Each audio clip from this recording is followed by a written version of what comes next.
So, magandang hapon mga idol. So, magpapalit po tayo ng gearbox. So, ito, bumili natin ng bago. So, paano magkabit?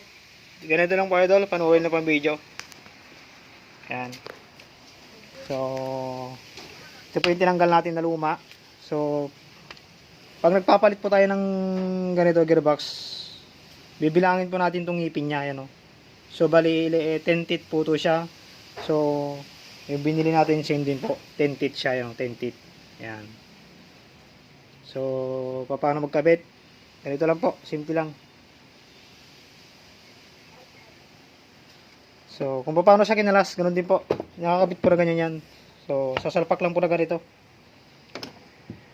Ayan po. Ayan.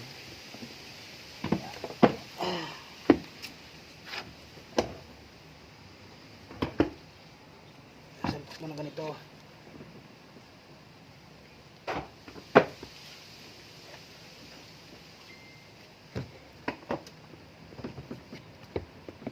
Yan. Kailangan po siya, gumagalaw po siya na ganyan. Hindi pwedeng pagsalpak mo, fix na sa agad. Kailangan gumagalaw po na ganyan yan siya. Para pag na-press siya ng tornilyo, may ipit siya. Yan. So, bali, 4 lang po ang tornilyo yan mga idol. Yan, oh. Yan. Dahil lang po magpalit ng gearbox mga idol. So, tapat lang po niya sa tornilyo.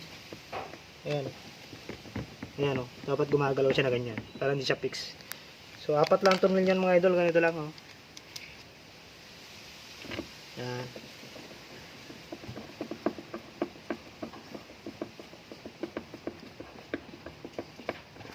Oops, ya. Kabila.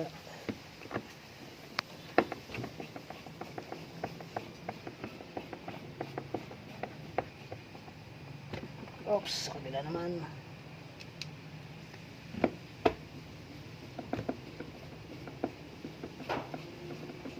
Ayan. Oops, bali 4 lang motor ninyo mga idol. Pakadali lang po siya ikabit. Ayan.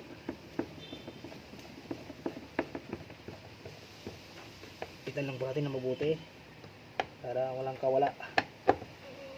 Yan. Isa pa. Yan, yung isa pa. Okay. Yan mga idol. So, kapag nagkakita nyo ganito idol, may tagas siya na tubig. Ganyan. May tagas na ganyan, kinalawang niya. Ibig sabihin, tumagos na yung tubig dito, dumaan na dyan. So, kapag hindi nyo naagapan, habang ginagamit nyo, nag-i-spin sa na ganyan, tumatalsik po yung tubig sa motor. Babasain nyo po yung motor, kaya sisira po yung motor natin minsan. Sunog siya, kasi yan, nababasa ng tubig. So, ganun lang mga idol, napakasimple lang. Bago magpalit, bibilangin muna ang ngipin, dadalisin sa 1, ganun lang po. So, yun lang mga idol. Thank you po, maraming salamat po sa lahat.